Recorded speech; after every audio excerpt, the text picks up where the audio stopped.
to wake up in you. Just remember this one powerful cognition. This Mahamahavagyā puts me in Samadhi.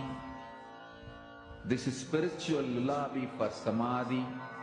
And Suprabhatam, wake up song for Paramashiva in me. For Paramashiva to manifest. With this one spiritual powerful cognition, chant this Mahamahavagyā.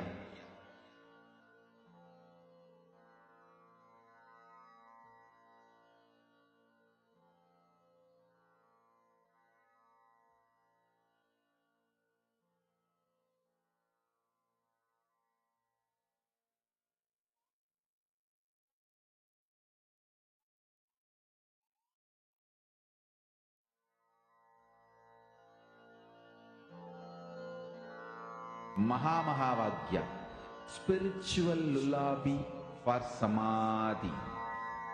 And Suprabhatam, wake up call, wake up song for Paramashiva.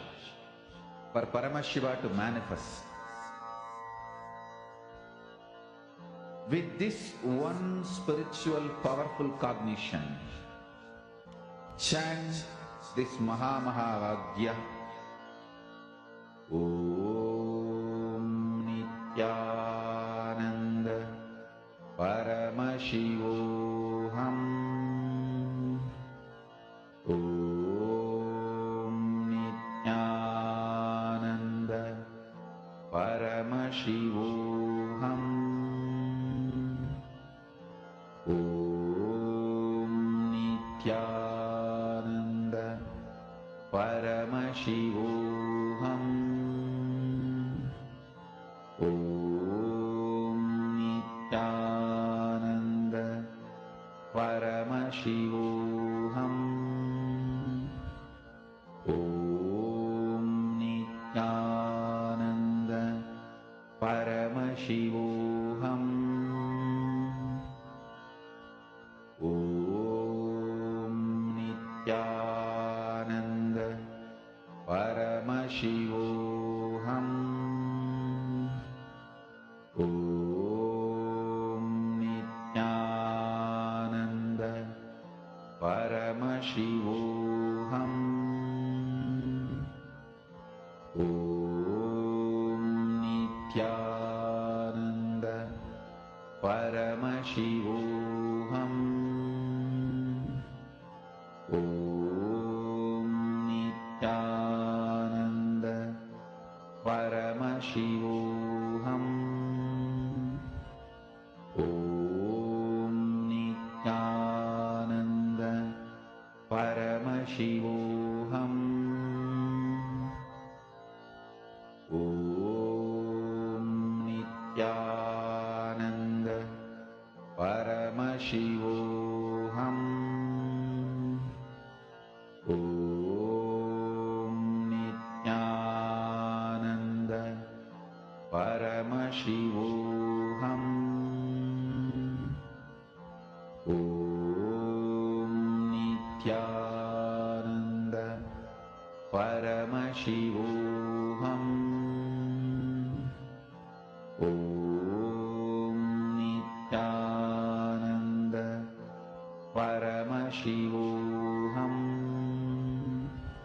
Om Nithyananda Paramashivoham.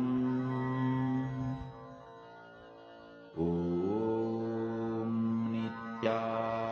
Nithyananda Paramashivoham.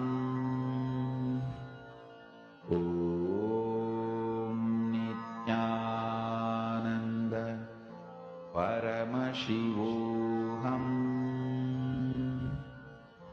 Om Nithyananda Paramashivoham. Om Nithyananda Paramashivoham. Om